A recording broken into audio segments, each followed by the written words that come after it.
Welcome to the White Spring Bunker. These halls were built to safeguard some of the most prestigious members of the United States government.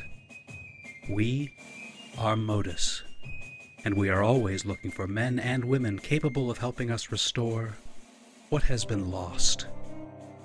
In return, we offer this, a new enclave and our refuge from the world above. Please, take your time and look around. The Colonel has made great strides restoring this place to its former glory. Welcome, member, to our little enclave.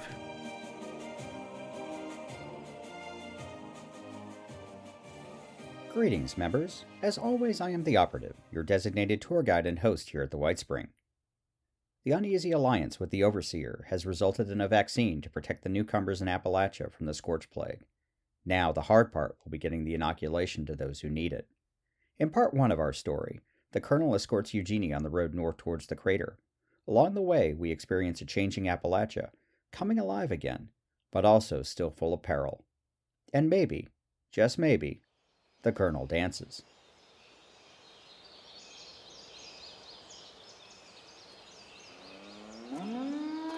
The ghoul trader Eugenie looked back over her shoulder as the golden dome of the Charleston Capitol building disappeared behind her. It had been a while since the last time she saw it, before the war in fact, and she had been surprised that the building was still even there. She heard about the Christmas flood back in '82, but it hadn't been safe for her kind back then, and she was already heading out of the region at that point. Since coming back, Eugenie had stuck to established trade routes, either over to Foundation or up to Crater. It was just safer that way. That was until she picked up this new contract. So, here she was, with her 3 Brahmin packed to the brim with Nuka-Cola bottles with some kind of anti-scorch vaccine or whatnot for delivery to Meg up at the crater. Beyond the pack animals, Eugenie could see her escort, Colonel Valeria and 2 of her men, leading the way to make sure their shipment got to its destination without incident. She chuckled a bit, remembering seeing Valeria again at the Nuka plant. Instead of wearing her armor or a uniform, she was dressed more as a regular old caravan ranch hand, supervising the loading of the Brahmin. When Valeria saw Eugenie, she smiled and walked over. Eugenie, good to see you. Right on time, too. We're just finishing up the first shipment and should be ready to go. Let me introduce you to our 2 other escorts. This is Lieutenant Travis, and over here is Sergeant Tyson. It's a pleasure to meet you both. Glad to have the extra hands. Eugenie could tell that the other 2 were less than enthusiastic about being this close to a ghoul. She couldn't blame them. Prejudice against ghouls ran deep, and it was the rare soul who could see a person underneath. Valeria noticed as well, because she frowned and said something under her breath that Eugenie couldn't hear. The 2 men stiffened, saluted, and went back to packing the Brahmin. Sorry about that. That's okay. I'm pretty darn likable once you get to know me. Sure, they'll come around. They'll follow orders. Once we're on the road, we'll just be another small caravan heading north. With luck, it'll be an uneventful trip. Eugenie smiled and nodded. It was a bit of wishful thinking, but at least she had good company. She was also still trying to wrap her head around what this new enclave was all about. They talked like soldiers, acted like some kind of government. And well, to hear them talk, the new enclave was the government. But in most places, even the idea of a central government was nothing more than jokes around the campfire. Eugenie had to admit they were efficient. After the Brahmin had been packed, Valeria had laid out their route and assignments. It was all well thought out, and would put them in Crater in less than a week, if all went well. As they started their travels, Eugenie couldn't help but keep an eye on the Colonel. She really did seem to be one of the good ones. Didn't care if she was a ghoul or not, and treated her like a person, which was a pleasant surprise. The more she talked to Valeria, the more she liked her. She couldn't necessarily say the same thing about her men, and although they treated her with common courtesy, it was clearly forced, and they kept their distance. She really didn't mind, because she'd faced far worse, especially after she left the compound to start the whole trading thing. The other ghoul residents thought she was crazy. But once Eugenie set her mind on something, there was no going back. It had helped that she'd uncover a stockpile of pre-war arms, which she shrewdly parlayed into a relationship with the Blue Ridge Caravan Company, and introductions to the numerous factions, all looking for weapons. The caps she made were more than enough to support both her and the community of ghouls up in the hills. It even encouraged a few of the others to go back out into the world and start new lives. But the compound would always be their home, and it was the first place any of them had found that was safe and secure, where they could live in peace. Once she finished this contract, she'd be heading back there too. Eugenie missed the others and needed to divvy up their profits. She had a list of items she needed to buy on the way back too, all kinds of special requests from her friends, and she was not one to disappoint them. Up to now, the trip to the plant through Charleston had been routine. Blair and her team scared off some wannabe raiders from the riverfront near an old landfill, but otherwise it was smooth sailing. Valeria told her they'd be stopping by some old mansions that evening before heading north. She'd be dropping off the rest of her team at the White Spring before the two of them would go the rest of the way up to the crater. Hold up! Valeria and her team unslung their weapons and spread out across the road ahead, advancing slowly. Just over the next hill, they could see wisps of smoke rising from the trees.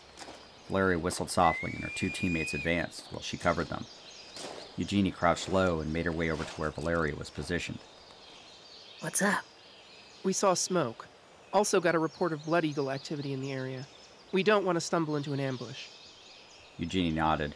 The Blood Eagles had gotten bolder over the past few weeks, attacking caravans and small settlements across Appalachia. It was bad for one's health, and even worse for business. After a few minutes, the two Enclave operatives returned.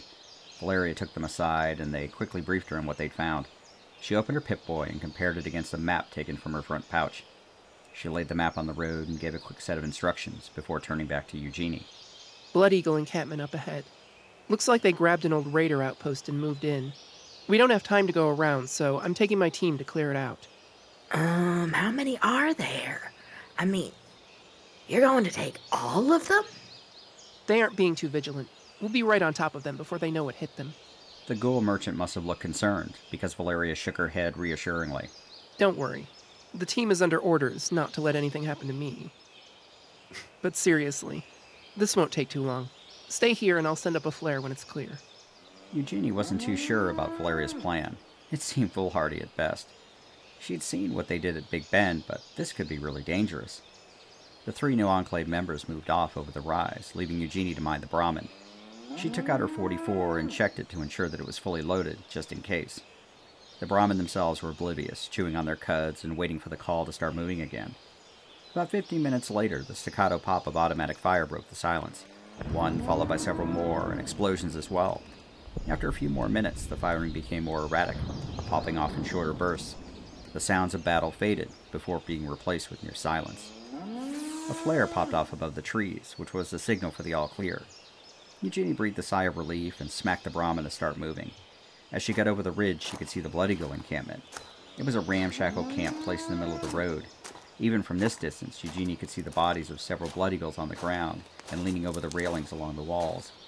She threaded the Brahmin past the ruined cars before walking up to the front entrance of the camp. Several small fires were burning, and a larger one was centered around the wreck of a pre-war car which must have been caught in the middle and exploded. Several more corpses lay scattered about, which Eugenie gingerly stepped around. Eugenie! Eugenie walked over towards where Valeria and her team were standing, near a set of iron cages. As she approached, she could see several Blood Eagles kneeling on the ground with their hands tied behind their backs, and their mouths were gagged. There was a group of young women hugging each other and crying in a corner nearby. See? Nothing to worry about. They were all chemmed up and never even saw us. Seems as though they were more concerned about tonight's entertainment. They kidnapped those girls from a local settlement just this morning, so we got here just in time. They were terrorized, obviously, but I don't think they fully understood yet. Maybe better if they don't. Unfortunately, we just can't let them go on their own, so I'll have to send my people home with them. They'll try to catch up, but no guarantees. Sergeant Tyson was giving the young women food and water and working to calm them down. Eugenie looked over at the captured Blood Eagles. All of them were young, maybe in their late teens or early 20s. Some wounded, others not. What are you going to do with them? Just take out the trash. What does that mean?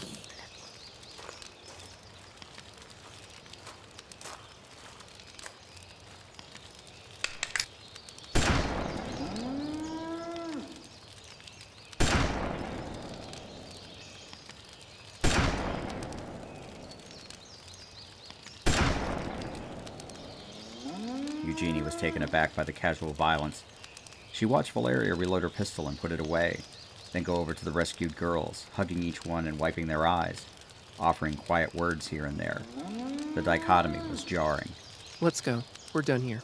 Eugenie took one last look at the executed blood eagles before leading her Brahmin back out of the camp and along the road once more. The group didn't do much talking on the way, perhaps because Eugenie didn't know what to say.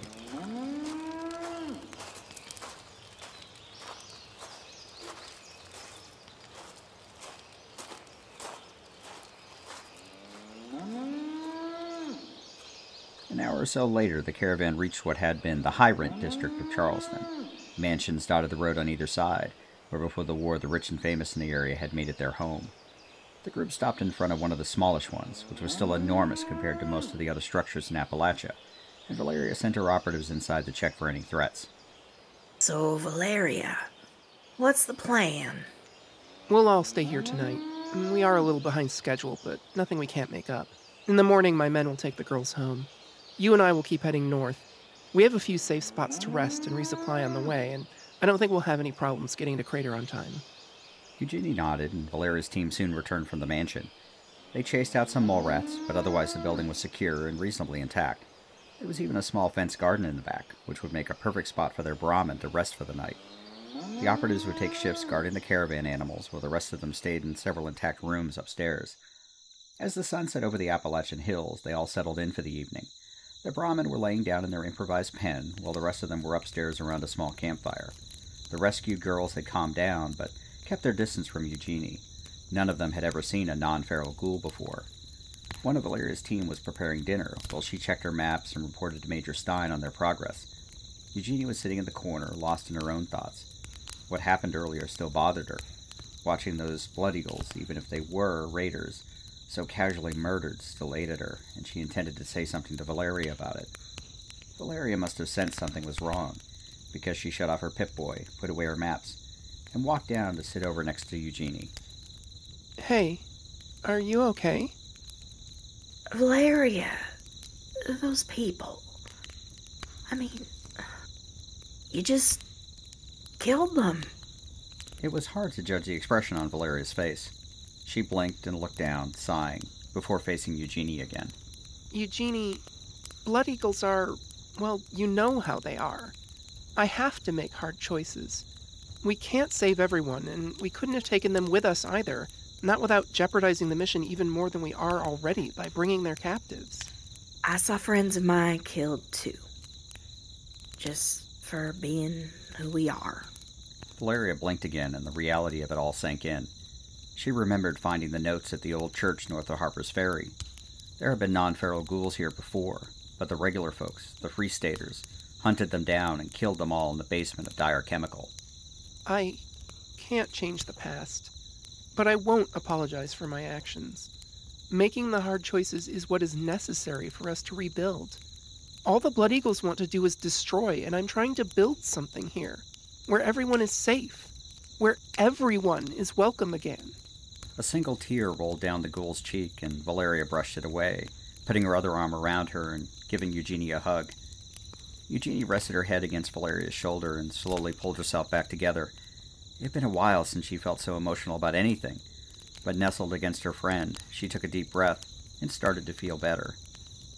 When dinner was finally ready, Valeria got up and helped distribute the food to the rescued girls. They all appeared to be doing a lot better, and the oldest, one of two sisters with them, thanked her profusely. Sergeant Tyson grabbed a plate and took a serving down to Travis below, and they all sat down by the fire and ate. In their own way, it was as close to normal as any of them had experienced in quite some time. The girl was even warmed up to Eugenie after she produced some old trinkets and jewelry she found on her travels. Valeria just sat back and watched between mouthfuls of food as the conversations turned to sillier things, like their hair and, of course, boys back at their settlement. Some things never change. After finishing, Valeria put her plate on the floor and started to field strip her combat rifle and 10mm pistol, spreading the components on the floor so she could clean each one. She learned the hard way back at the Wixon homestead, to keep her weapons in top shape. Mind some company? Valeria looked up, automatic receiver in hand, and saw Eugenie standing over her with 2 bottles of Old Possum. Not at all. Much appreciated. Eugenie sat down next to Valeria, careful not to disturb the half-assembled weapons. Here's to surviving another day. And another day with friends, too. The two clinked their beers together, and Valeria raised hers, taking a long drink from the bottle before settling it down next to her, smiling back at the ghoul merchant. Picking up the assembled half of Valeria's rifle, Eugenie started brushing off the receiver and checking the ports.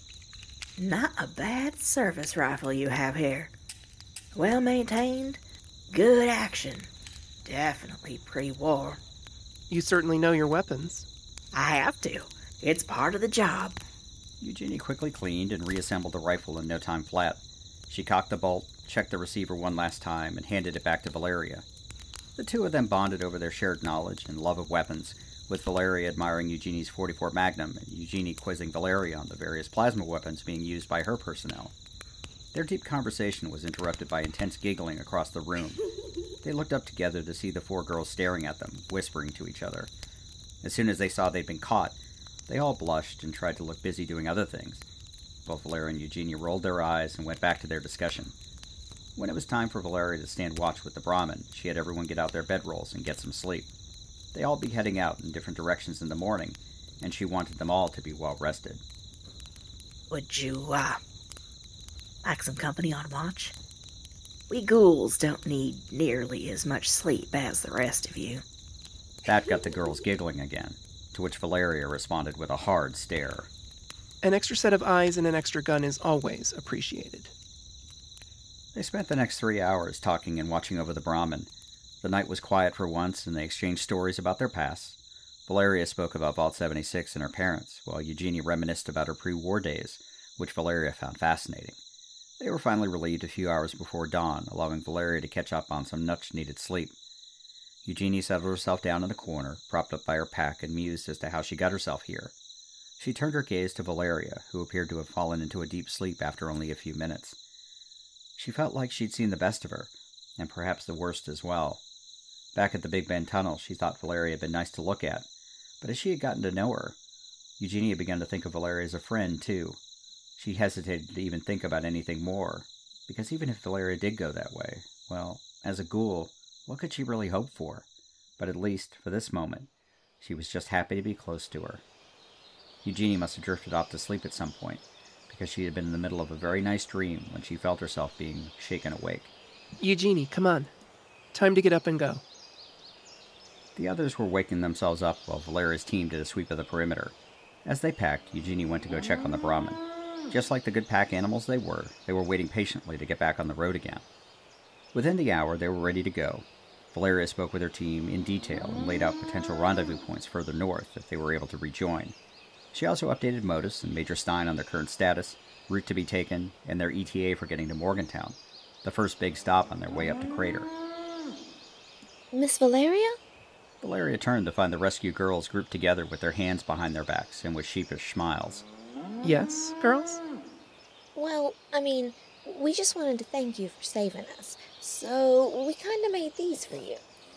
The girls all brought out their hands, filled with small bouquets of soot flowers and ash roses, and gave them to Valeria, followed by copious hugs as well. Eugenie couldn't help but laugh as Valeria was pulled into one teen hug after the other, being left holding an armful of semi-crushed flowers as a result. Valeria looked genuinely surprised as well as embarrassed, and when she looked over at Eugenie, she managed a sheepish grin of her own. The girls then ran over to Eugenie, thanking her for the jewelry with more hugs all around, and it was now time for her to get her own helping of embarrassment, while Valeria looked on. Tyson and Travis stood with bemused expressions as the scene played out in front of them. Okay, everyone. It's time for you to get home, and the rest of us to get on our way. Valeria issued her final orders to the operatives, and after a set of salutes, they wrangled the girls and started heading east towards their settlement. Eugenie led the Brahmin from the pen and started them along the road heading north. Valeria walked beside her, and a rare impulse of whimsy ended up decorating the Brahmin with the flowers to pass the time.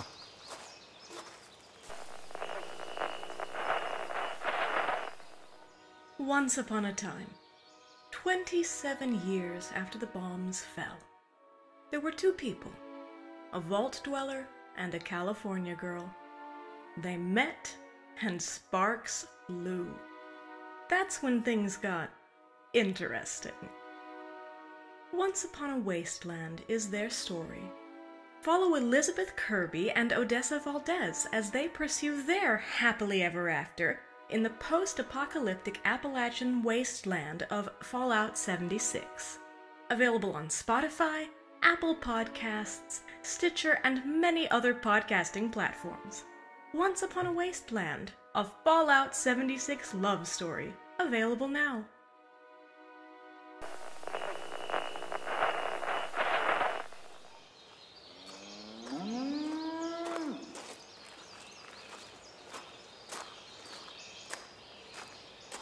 New Enclave teams had swept most of the route up to Morgantown, and after the elimination of the Vantage, the Blood Eagles had, for the most part, moved on to other areas.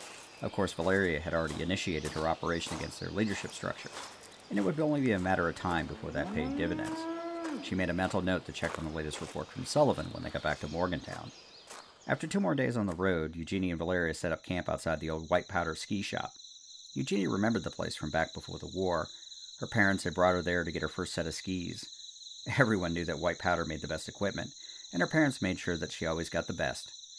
Of course, at this point, no one had skied in Appalachia, at least for fun, for a couple of decades. The Brahmin were resting underneath the shop overhang, and Valeria was able to find some pre-war packaged food in the small snack shack on the ground floor for dinner. As they ate, the topics of conversation bounced back and forth between the two. Valeria had lots of questions about pre-war Appalachia, while Eugenie wanted to know more about Vault 76. Finally, Eugenie pointed to the long scar down the side of Valeria's face. Val, how'd you get that? Valeria traced the scar with her finger and blinked with her silver eye.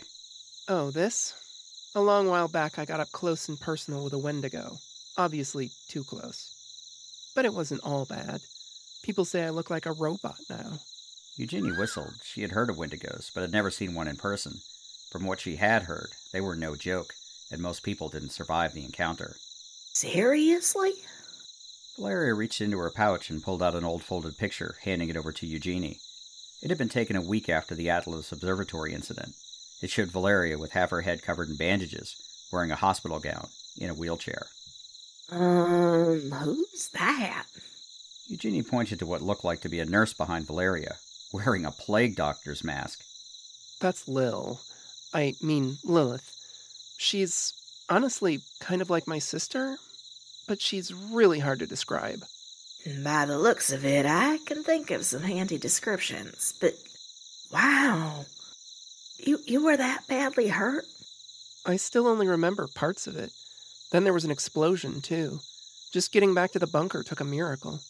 I keep this picture to remind me that I'm only human, or mostly now, I guess.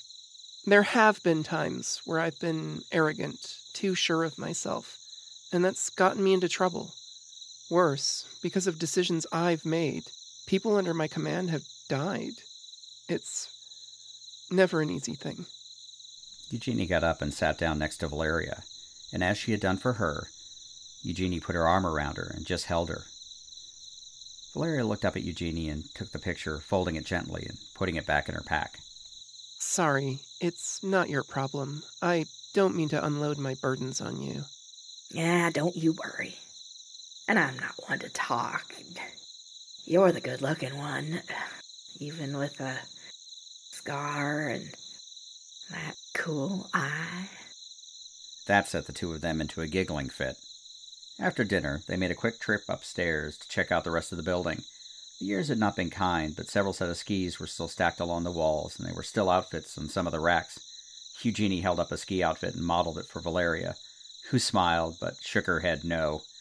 There were some discarded Nuka-Cola bottles scattered around, which reminded Eugenie of something she'd wondered about. Hey, I wanted to ask something about the inoculation.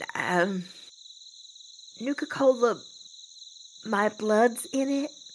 Valeria sighed deeply and hesitated, then decided to tell Eugenie the truth.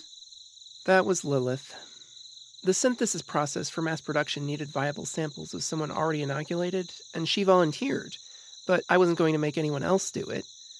But Lilith has a unique sense of humor. She's a lot smarter than people give her credit for, and before I got there, she entered the name, encrypted the labeling terminal with a system of her own design, then destroyed the keys. I wasn't going to hold up distribution for weeks to swap out and reprogram the terminal entirely, so here we are. I'd consider it a big favor if you could spread it around that it was just a mix-up or something.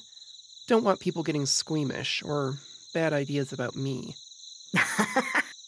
Unique is one way of putting that, but sure, I'll help cover for you. For what it's worth, you using your own blood does say a lot about who you are. Valeria just shook her head with a small smile and didn't respond. She tried on some of the ski caps, none of which really caught her fancy. They did find some interesting scrap items and notes from before the war, but nothing else of much use to the two of them. After, they passed the night, keeping an eye on the hills above and the road, but again it was a quiet time for them. As the two of them followed the road north, they passed through Flatwoods, which was once again becoming a small, thriving community. Blair recognized a few of the residents as former Vault 76ers, many having adopted the responders as their ideal, restarting the aid and training programs used by that long-dead group. She also saw the sideways glances given to Eugenie. Valeria suspected that some of the residents, especially the newer ones, had never seen a sane ghoul before, just knowing the usual feral, dangerous ones. Just to be on the safe side, she pushed them through the town and up the road towards the Wayward, where they'd have some real food and real accommodations for the night before the final leg up to Morgantown. Valeria had missed a group of teen boys watching them from the top of the diner, looking over their cargo. Once the caravan had made their way up the road, the teams descended down to the street and started after them at a distance. Valeria wasn't quite prepared for the bolsterous welcome they received when they made it to the Wayward.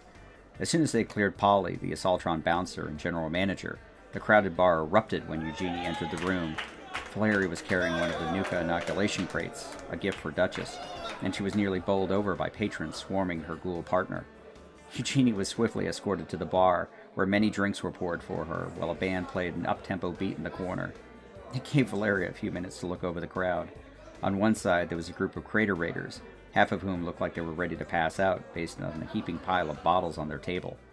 Closer to them were a group of scavengers from the waste disposal site, toasting their latest finds, while the rest of the bar was overflowing with settlers, scabbers, and other traveling merchants.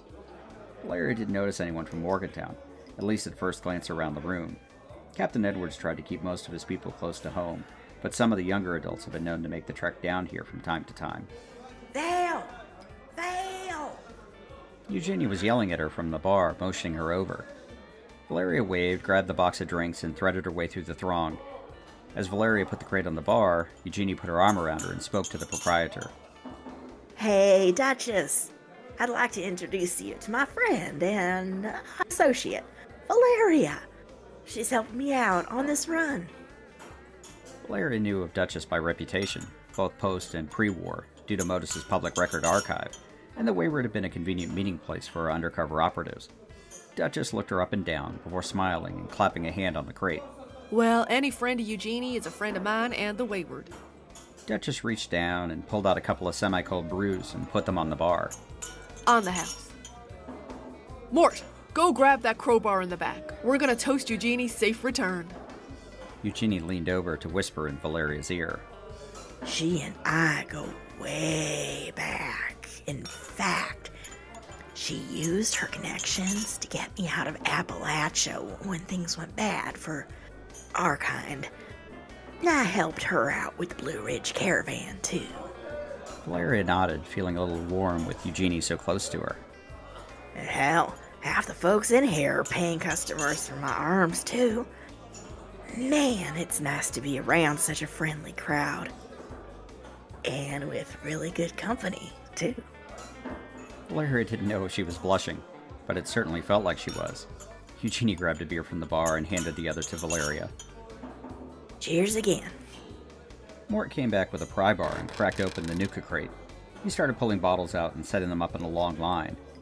Duchess took one and looked it over before bursting out laughing when she saw the label. And then she looked over at Eugenie. Are you serious? Eugenie just laughed and shrugged her shoulders, nodding her head at Valeria. I heard it was supposed to be a reference to all the blood, sweat, and tears that went into the work of getting the plant going again, but someone got their wires crossed. Oh, sweetheart. I think someone has a hell of a sense of humor. Okay, people, come and get it. Next round is on the house. To call it a stampede would have been an understatement. Within what seemed like moments, the bar top and box were empty, and every single hand in the place had a bottle of Nuka-Cola My Blood's in it. In what seemed like moments after, the people had finished their bottles and left them scattered on the bar with the overall feeling that it was some of the best Nuka-Cola any of them had ever had. Of course, what they didn't know was that they were now all inoculated against the Scorched Plague. Duchess leaned over and said something to Eugenie that Valeria couldn't hear over all the racket. The band picked up the pace, and folks had even started dancing. Valeria chuckled when she caught a raider girl dancing with a settler boy, both of whom seemed more than 3 sheets to the wind. She could only imagine what they'd both be thinking when they woke up the next morning, or what they'd say to each other then. Valeria felt Eugenie's hand on her shoulder, and she turned. Now, I gotta go upstairs and talk to Duchess. She's got a new deal, and gotta work out some details. Be right back in a jiffy.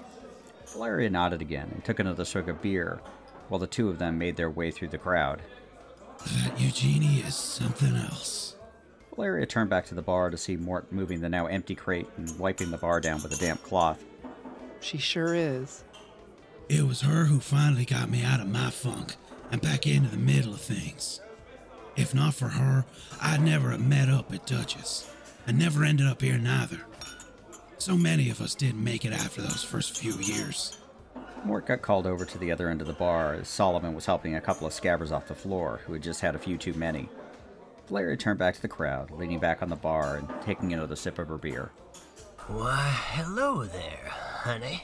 A heavy-set raider saddled up next to Valeria, reeking of alcohol, sweat, and other unidentifiable smells. Valeria glanced over, frowned, and turned away, ignoring the intrusion into her personal space. How's about a dance? You look like you could really move. Getting annoyed, Valeria tried to keep her emotions in check, giving the raider the cold shoulder. Unfortunately, the raider was being encouraged by his pals and wasn't going to take no for an answer. Now don't be like that, baby. Let me show you some real fun. He tried to turn her around to face him. Valeria's training and instincts took over, grabbing the raider by the wrist and twisting it almost to the point of breaking. He fell down to one knee, gasping in pain as Valeria looked down on him. I don't dance. The raider's two buddies quickly recovered from their surprise and looked ready to jump to his aid. Whoa, whoa, whoa. Solomon jumped in front of the two raiders, waving his hands. You, fine fellas don't want me to have to get Polly in here, do ya? At the mention of the Assaultron bouncer's name, both raiders took a half step back. Miss, could you please let him go? Valeria looked down at the raider and reluctantly let his arm go. He immediately cradled it and started swearing up and down about all the things he was going to do to her, getting right up in her face. Bitch, you're gonna... Georgie hadn't been so close, he might have seen it coming. Valeria's hand came up in a quick jab to his throat, which put him back down on his knees. She put up her hands and backed up to show she wasn't escalating any further, leaving the raider gasping for breath on the floor, his good hand around his throat. Yeah, he had that coming. Okay, who's making all the ruckus?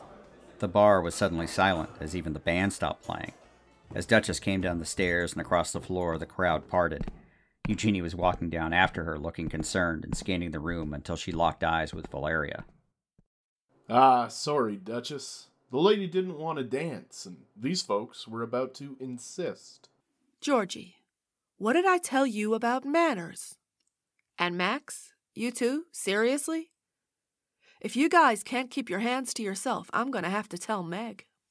The raiders started apologizing while picking their friend up off the floor. Damn it, boys, don't be sorry, just don't do it again. I won't have you messing up my floors. You're lucky I don't have Polly kick your ass all the way back to the crater. Val, are you okay? Yeah, fine. Show's over, folks. Next round's on me. Drink up. Mort had already started pouring drinks as the bar filled again with the sounds of music, dancing, and laughing. Valeria took her own deep breath as Eugenie put another beer in her hand. Hey, had the same problem years ago. Heck, it was even in a bar not too far from here. Before the war, I mean. Made the mistake of saying no to a boy who decided he wasn't going to take no for an answer. I guess his folks were some bigwigs here on vacation, so he thought he could get away with anything. So what happened? Well, back then, not much that I could do, but then this woman stepped in and kicked him in the crotch. What? I don't think he was walking right for a couple of hours after that. She paid for my drinks, and made sure I got home okay that night. We saw each other for a while after that. Her name was Julie, and she lived down by Helvetia. I never saw her again after the bombs dropped. With everything that happened, lots of people just got lost. Valeria put her hand on Eugenie's and squeezed gently. Then a space happened, and I figured she'd never want to see me again anyway, so I stopped looking. When our kind started getting hunted down, I left. Eugenie hadn't told that story to anyone in years and wasn't entirely sure why she decided to right then, but it just felt like something she needed to get out. I get it. When I lost my parents, it was like losing the one connection I had.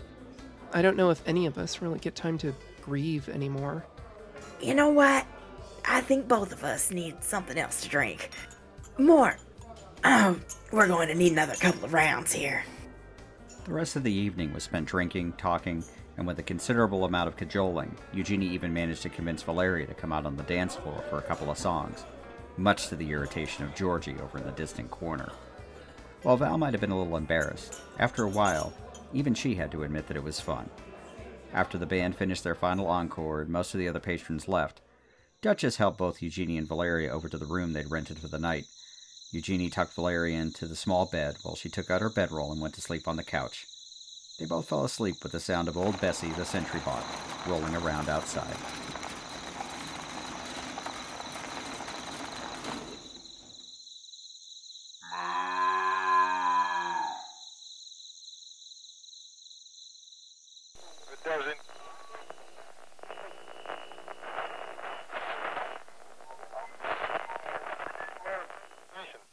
Hi, I'm Fire Writer, and I'm the host of The Pixel People, a podcast dedicated to taking a close look at our favorite characters from our favorite video games. From major characters who define the course of a game's storyline, to smaller characters who you might have never noticed. Every week, we go beyond the quest line to examine a particular character's story arc and choices, and discover the real-world parallels and life lessons hidden just below the surface. I hope you'll join us. You can find The Pixel People on Anchor, Spotify, Apple Podcasts, and everywhere else you listen to podcasts.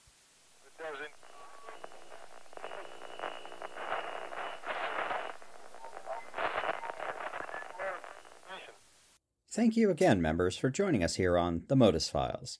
If you've enjoyed this content, please subscribe, and better yet, please leave a review to help others find our little enclave.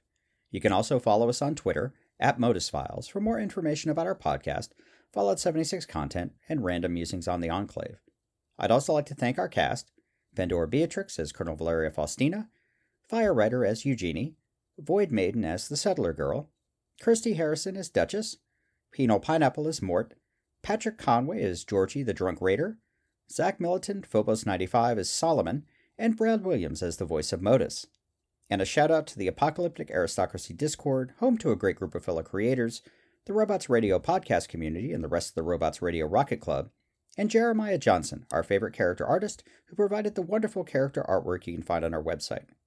We'd also like to send a special thank you to a couple of huge fans of the show, E. Sarah C. and his brother, who left a great review for us on CastBox. We're extremely grateful for your support and wanted to give you a shout out from all of us. Lastly, thank you to all of our subscribers and supporters. God bless the Enclave, and God bless America. Members, we look forward to your next visit to our little enclave.